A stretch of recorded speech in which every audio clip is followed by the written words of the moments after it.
presenter Gilang Dirga belum mau menampilkan wajah anaknya, Jin Dirga, di media sosial, dilansir dari Tribun News.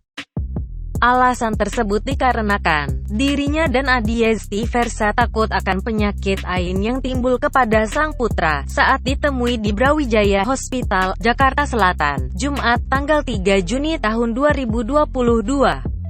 Gilang khawatir kemunculan penyakit AIN apabila ia memperlihatkan wajah anak pertamanya itu di media sosial. Namun Gilang tak menutup kemungkinan akan memperlihatkan wajah Jin Dirga ke publik dalam beberapa bulan ke depan. Pria berusia 32 tahun itu menambahkan bukan berarti ia tidak mau memberitahu ke orang lain, hanya saja belum untuk sekarang. Dalam Islam, AIN diketahui merupakan penyakit non-medis yang timbul karena pandangan kagum atau takjub, disertai dengan rasa iri dengki dari seseorang.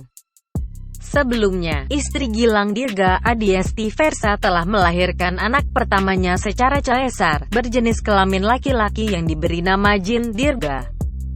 Jin Dirga lahir pada Rabu tanggal 1 Juni tahun 2022, di Rumah Sakit Ibu dan Anak Brawijaya, Cipete, Jakarta Selatan, dengan berat lebih dari 3,14 kg dan panjang 50 cm.